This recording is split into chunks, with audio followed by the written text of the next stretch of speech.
అంటున్నారు. ఇక ఇటు డ్రంక్ అండ్ డ్రైవ్ పేరుతో భారీగా వసూళ్లకు పాల్పడ్డారు కరీంనగర్ ట్రాఫిక్ పోలీసులు. ఎస్, మీరు వింటోంది నిజమే. ట్రాఫిక్ పోలీసులు 130 కేసుల్లో సుమారు 20 లక్షల వరకు వాళ్లు వసూలు చేసినట్లుగా ఆరోపణలు వినిపిస్తున్నాయి.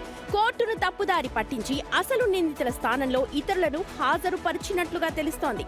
ప్రాథమిక విచారణ తర్వాత 3 ట్రాఫిక్ పోలీసులను సస్పెండ్ చేశారు ఉన్నతాధికారులు. ఈ దందాలో ఇంకా ఎంత మంది పాత్ర ఉందో తేల్చేందుకు ఇప్పుడు శాఖాపరమైన విచారణను జరుపుతున్నారు. మా ప్రతినిధి శ్రీనివాస్ జాయిన్ అవుతున్నారు కరీంనగర్ నుంచి. శ్రీనివాస్, నిజంగా ట్రాఫిక్ పోలీసులు ని సస్పెండ్ చేసినప్పటికీ కూడా ఎప్పటి నుంచి ఈ దందా జరుగుతోందని తెలుస్తోంది? ఎస్ సుమతి, చాలా రోజుల నుంచి కూడా కరీంనగర్ లోపల ఇటు డ్రంక్ అండ్ డ్రైవ్ లో ఎవరైతే దొరుకుతారో వాళ్ళ స్థానం లోపల వేరే వ్యక్తులను ఆ కోర్టులో ప్రొడ్యూస్ చేస్తున్నారు. అంటే ఆ ప్రొడ్యూస్ చేసేటువంటి సమయం లోపల అసలు వ్యక్తులకు బదులుగా నకిలీ వ్యక్తులను ఆ కోర్టులో హాజరుపరుస్తున్నారు. ఇదంతా తతంగం పెద్ద ఎత్తున కూడా దాదాపుగా 6 నెలల నుంచి కూడా ఈ కొనసాగుతుంది. దీనిపైన పోలీసులు కూడా దృష్టి సారించారు. అంటే ట్రాఫిక్ పోలీసులు ఇటు డ్రంక్ అండ్ డ్రైవ్ చేసేటువంటి సమయం లోపల డ్రంక్ అండ్ డ్రైవ్ లోపల దొరికినటువంటి వారి వ్యక్తుల యొక్క ఆర్సీ కార్డు, తర్వాత వాహనాల యొక్క ఆ పేపర్లు తీసుకొని తర్వాత వాళ్ళని కోర్టులో ప్రొడ్యూస్ చేస్తారు. కోర్టులో వారికి సంబంధించినటువంటి జడ్జి ముందు ప్రవేశపెట్టిన తర్వాత వాళ్ళకు శిక్ష వేస్తూ ఉంటారు. కానీ ఇక్కడ కొంతమంది ప్రభుత్వ ఉద్యోగులు దొరికినప్పుడు వారి యొక్క స్థానం లోపల శిక్షను తప్పించుకోవడానికి వివిధ రకాలైనటువంటి వ్యక్తులను ఆ ట్రాఫిక్ పోలీసులు అదే వ్యక్తి పేరు మీద 1-2 కేసులు కాదు, దాదాపు 130 కేసులు అంటున్నారు. 20 లక్షల రూపాయలు చిన్న మొత్తం ఏం కాదు ఇది.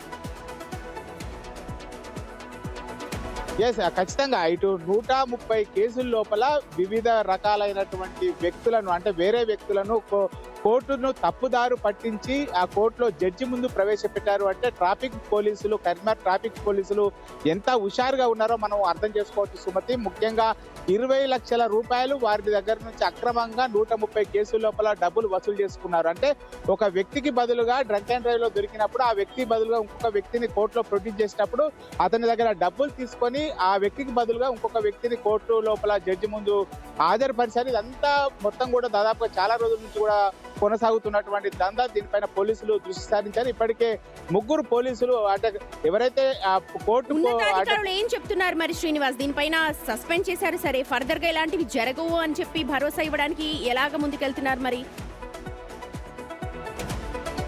ప్రతి పోలీస్ స్టేషన్ లోపల కూడా కోర్టుకు సంబంధించినటువంటి కానిస్టేబుల్ ఉంటాడు. కానిస్టేబుల్ ఏ విధంగా చెప్తే ఆ విధంగానే కేసులు నమోదవుతూ ఉంటాయి. వారినే తీసుకెళ్లి జడ్జి ముందు ప్రొడ్యూస్ చేస్తూ ఉంటారు.